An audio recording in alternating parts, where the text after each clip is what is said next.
emergency rooms in Park Hills. I just had a 12-hour stint in the emergency room. And the one thing I have to say is you really have to speak up.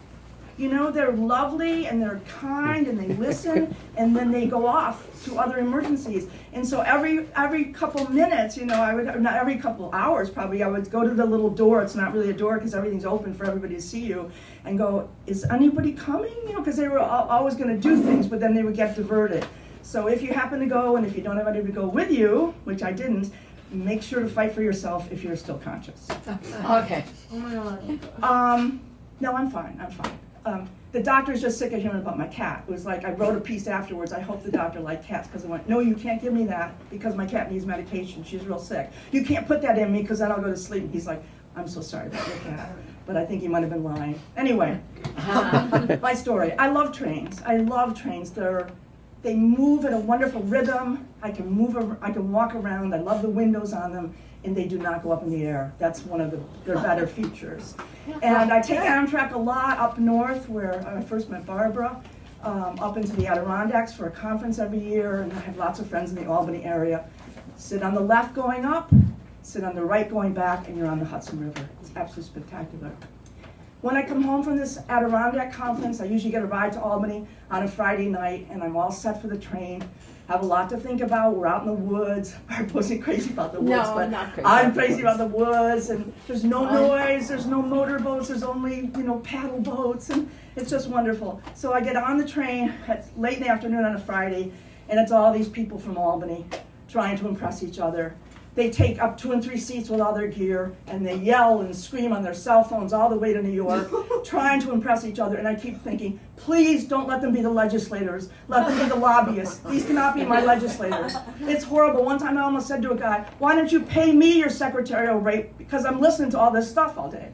So, and if there's no quiet cars, don't ask me about quiet cars. I've asked all the time. They've always got an excuse. But what they should do is put all these people in one car and let them just duke it out. Just let them all be in one noisy car, and maybe they would learn.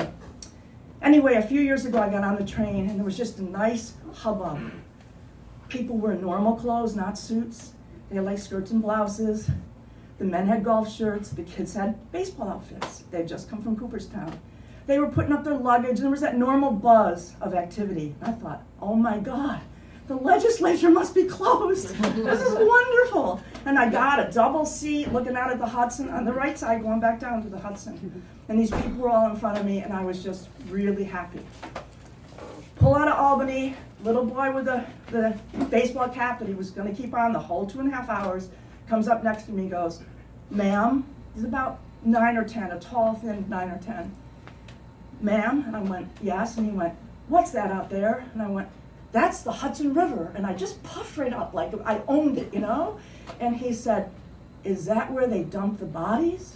And I'm like, what? And I'm like, oh my God, he's seen too many TV shows. So I went, they were from California, it turned out, and I said, no, that's further downstate. And then I went, oh, the Chamber of Commerce should have paid me. They should have given me a navy blue suit and a white blouse. I went on about the bridges and the light and the quality of the light and the West Point coming up and Pete Seeger and the Clearwater and how clean the water was. I went on about even Washington Irving. I don't know a thing about him, but I thought the kid might be impressed. I threw him Rip Van Winkle. The kid was probably so glad to get back to his seat. He couldn't, he was just thrilled to get back to his seat. Anyway, it's great to see these sort of very open kids. They had been in Cooperstown for a meet. They didn't win. They didn't seem to care. They had their little baseball caps on, proud as could be. They were going to go down to New York City, our city, for a few days before they went back to California. They were all over that train. I kept thinking, 1 minute? Mm-hmm. Oh, you counted my side? Oh God, okay. No, I didn't. Oh, let me hurry. Okay, they were going to go down to New York City and see things for just a bit before they left. And they were all over the train. They really got the train. I thought I should help them with the doors and stuff, but they got it. At one point, when the parents started screaming to their friends and relatives in California, instead of being mad, I was just pumped up because they were saying, if only you were here, if only you could see what we see out the windows of this train. It is beautiful. There are hills. And they lived in a beautiful state. There are hills. There are houses built into the hills. There are beautiful, beautiful bridges. And they talked about Pete Seeger and the Clearwood. I don't think they mentioned Rip Van Winkle. I don't care. But they got it. They got the beauty of my state and our river. And it was absolutely thrilling.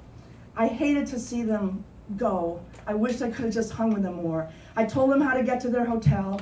I told them sadly that probably they couldn't get to a Red Sox game because Boston wasn't really that close. And I hope you're impressed that I knew the Red Sox were in Boston. And I just wished them a wonderful time. I told them when we got to the George Washington Bridge how many more minutes there would be. And then I sat back looking at the river, but I couldn't resist. I nudged the little boy in front of me. His peak cap turned around. And he went, "Ma'am," and I went, "You could probably start looking for the bodies now."